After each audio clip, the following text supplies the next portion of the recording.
If you dance like a duck, if you quack like a duck, if you act like a duck, if you looks like a duck, then probably you are a makabayan duck. Uy, mali. Ano ba dapat? If you looks like a duck, swims like a duck, and quacks like a duck, then it's a duck.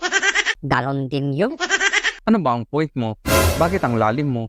Bakit tong tatlong itlog na to na naman ang binabanatan mo? Hindi kasi ako makamove on, ano? Napapaisip na lang talaga ako. Itong tatlong to ang titigas ng bungo. Mula ulo hanggang paa, nangangamoy NPA sila. Simple lang naman ang gagawin sana nila. Kung talagang hindi sila miyembro sa kulto ni Yoma, ikondena nila ang pinaggagawa ng mga NPA na pasakit sa bansa. Imagine ha, yung tropa na ng mga sundalo ang masasawi sa pagtugis ng terrorist. Ang sigaw ng tatlong itlog na to, human rights. Human rights para sa mga rebelde. Yung mga sundalo nagbubuwis ng buhay para sa bansa. Itong tatlong to, kapakanan pa ng mga kabaro nila ang sinisigaw sa kalsada. Tapos, tanggi pa rin sila. Nakasama sila sa kulto ni Yoma. Ikaw kabayan, naniniwala ka ba na ang tatlong itlog na to ay kasapi sa samahan ni Yoma? Kung oo, ay hampasin mo na ang like button at mag-subscribe na. Salamat sa iyong suporta. Ang dami mong sinabi, magpapalike at subscribe ka lang pala. Wala namang masama sa paghingi ng suporta, lalo na ang ating kampanya ay Protect VP Sara. Sa dami ng paninirang ginawa, ayan 70% pa rin ang ratings niya.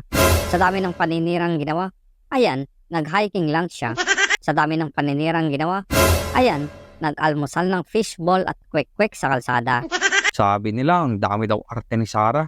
Bakit hindi daw ba pwedeng mag-almusal muna bago lumarga? Anong pake nila? Baka naglilihi naman siya. Baka natatakam lang ba? Bakit masama? Baka yun ang paraan niya para ipakita na hindi tayo iba sa kanya. Kung ano ang kinakain mo, yun din ang kinakain niya. Hindi katulad nito, bumabagyo na sa Naga, inuna pa ang pagpunta sa Amerika. Sayang daw kasi ang ticket, nakabook na. Ay nako, lahat na lang napupuna basta may maipintas. Hindi na natin mababago ang utak ng mga kumag na yan. Kahit anong paliwanag, sarado ang utak nila. Bulag na, pipi na, bingi pa. Aba, pinakyaw na nila. Hanggat humihinga ang mga yan, hanggat ang bibig ay bumubukas, patuloy pa rin ang paninira. Hindi na sila nagtanda. Tignan mo, ang mga Marcos dekada ng sinira. Tignan mo sa Malacanang nakatira. Ang mga Duterte, simula noong nangampanya si PRRD, siniraan na ang mga Duterte. Akalain mo, ang anak pa rin niya ang nagwagi. Yung mga dilawan na naging tinklawan, ganyan pa rin ang ginagawa. Panira ng panira. Sabi ko nga, hindi na sila natuto at nagtanda. Yang strategy nilang yan ang nagpatalo sa kanila. Akalain mo, yun pa rin ang kanilang ginagawa. Balik tayo dito kay Akla. Dahil sa video na ito, pahiyang-pahiya siya. Isa lang naman ang gusto ng kadebate niya. Ikondena ang mga NPA, pero hindi niya magawa. Iba-iba ang sinasagot niya. Panoorin at ikaw na humusga kung sino ang mali at kung sino ang tama. Why are you not denouncing the armed rebels? For the longest time, wala kaming narinig. You're denouncing our government troops every week. But kahit isa, wala against the CPP. Okay, because if you are to check and go to different parts of the country, it is actually the military who has been promoting violence, and it is the one that is committing human rights violations. Go to Marawi, go to Bicol, go to Samar, and go to Mindanao. There, you have seen their statements. Wala man lang puntos ang ating gobyerno, ang ating government troops na Actually, nagpapakahirap. that is why we want to promote a peace talks in our country to finally resolve the roots of armed conflict. But I think There are this also has to do with ideological lines here. But my point here is there has to be a distinction between what is legal and what is illegal. Precisely, because sometimes nabablur po yung line between those who are That is what we're participating saying. in legal forms. You can raise points against the President of the Philippines. No problem with that. That's why we're not targeting Akbayan Youth, and other oppositionists against the How about President. Anak Bayan? Anak Bayan, ang kabilang namin sa Anak Bayan, why are you continuously vandalizing our streets, Okay. It's a problem in our Okay, country. I think that is not the main point. If No, you can see, it's a point. alakbayan as legitimate calls. But, and before we focus on those kinds of issues, I think it is better that we trying to talk evade. about It's trying how to our evade. government is trying to address inaccessible education Nobody's and the lack of vandalizing the jobs. country.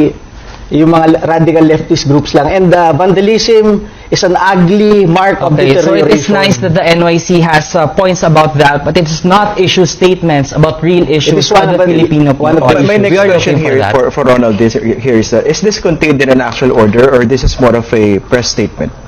President of the Philippines, in his pronouncement, it's an whole of nation approach against the radical So left. you're doing your part. Yes, sir. Priority talaga dyan is for the government youth leaders, the SK, to support our government troops in their areas. Because the government troops, the police and the soldiers, they are the ones securing the area, securing their provinces, protecting our territories against terrorists, against armed rebels.